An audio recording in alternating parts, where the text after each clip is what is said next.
É isso. Cubanita. Bom, tu falou que faz 10 anos que tu já tá no Brasil, né? 10 anos, graças a Deus. E, cara, como é que foi essa saída de lá? Foi dramática? Foi como? Foi igual a maioria das saídas das famílias em Cuba, né? Separação familiar. Começou em 2005 com meu pai engenheiro em telecomunicações e eletrônica. Ele ocupava um cargo alto na empresa estatal onde ele trabalhava, para você ter uma ideia. Ele tinha acesso à internet em 2005. Caralho. Era proibido, era crime, né? Cubano ter acesso. E meu pai tinha porque ele trabalhava com isso e era um dos chefes, né? Mas ao contrário do que todo mundo fala e acha, a gente não tinha uma vida de rico. Era uma vida menos miserável. Então, quando você ocupa um cargo como o que meu pai ocupava, você tem que entrar para o Partido Comunista de Cuba. E quando você entra, aí esquece, você nunca mais consegue se desligar e sair do país. E meu pai não queria isso. Aí foi quando... Ele tem família brasileira, meu pai, a ascendência dele é libanesa. E há muito tempo atrás, eles migraram. Uma parte foi para Cuba, o avô dele foi para Cuba. Outra parte para o Brasil, Venezuela.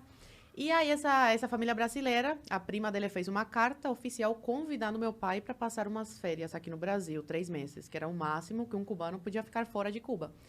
E aí, depois de muito trabalho, porque não foi fácil ele conseguir a autorização para sair, ele veio para cá de visita e deixou minha mãe grávida da minha irmã do meio. E eu com 5 anos na época. Minha mãe estava quase dando à luz. Ele veio em julho, agosto e novembro. Minha mãe deu à luz a minha irmã do meio. E aí eles ficaram 4 anos separados. Meu pai ficou aqui no Brasil. Ele pediu asilo político depois de estar 1 ano aqui no Brasil. E deixou minha mãe lá grávida.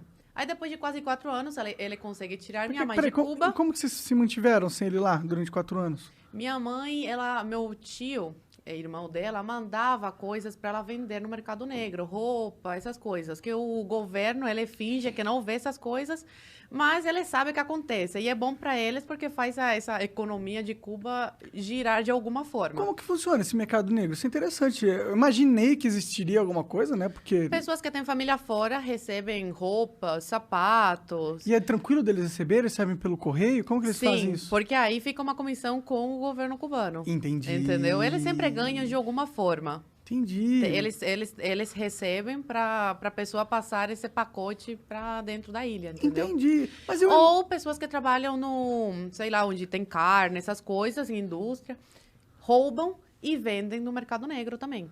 Entendeu? Entendi. Só que aí você não sabe a procedência, nada. A gente não sabia de onde saía o frango que minha avó, meu avô compravam para manter a gente em Cuba. Cara, isso é muito louco, porque assim, você tá me contando coisas que pra mim eram fábulas, sabe? Eu achava, eu sabia, quer dizer, já tinha escutado falar como era a vida lá, mas pelo que você tá me falando, uma cubana que viveu lá e que tem família lá, isso é assustador até. Mas tipo, não poder sair de Cuba... Eu falo isso, que se eu fosse brasileira e não fosse cubana, pra mim acreditar numa coisa dessas, porque parece uma coisa tão longe da realidade aqui do Brasil, né? Mas, infelizmente, é isso que os cubanos passam. Atualmente, o cubano pode sair da ilha, tá? Só que é muito difícil, tem que ter muito dinheiro e, geralmente, quem consegue é quem tem família fora, que aí consegue bancar essa saída. Agora tá mais liberada essa saída, não como antigamente, que era completamente... Entendi. Por exemplo, criança não podia sair de visita. Por isso que meu pai teve que separar toda a família. Aí, terminando essa história, meu pai ficou no Brasil, depois de quase 4 anos, consegue tirar minha mãe de Cuba, eu e minha irmã ficamos com os nossos avós. Eu com 9 anos na época e minha irmã com 3.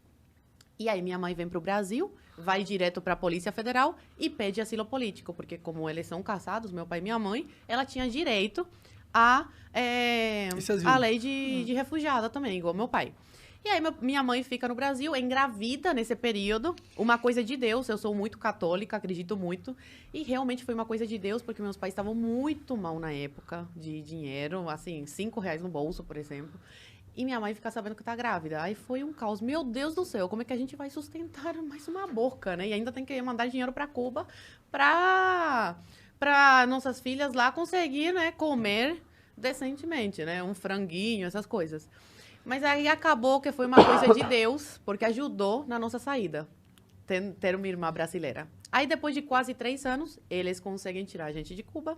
Meu pai conhece a minha irmã do meio com 5 anos e volta a me ver com 12. E a gente conhece a nossa irmã caçula brasileira, Joinvilense, Santa Catarina, com quase 3 anos.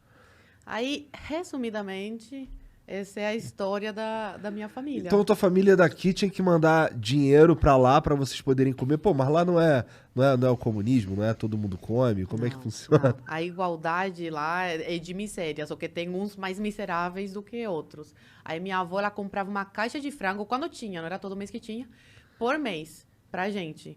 Aí a gente comia frango todos os dias. Uma coisa chique comer frango em Cuba. Eu não podia reclamar. Só que quando eu cheguei no Brasil, eu não aguentava mais ver frango na minha frente. Aí eu comia carne vermelha, porque em Cuba é proibido. Você vai pra cadeia, 20 anos por matar uma vaca. Sério? É. Caralho. Eles falam que é porque não tem pra todo mundo. Sei.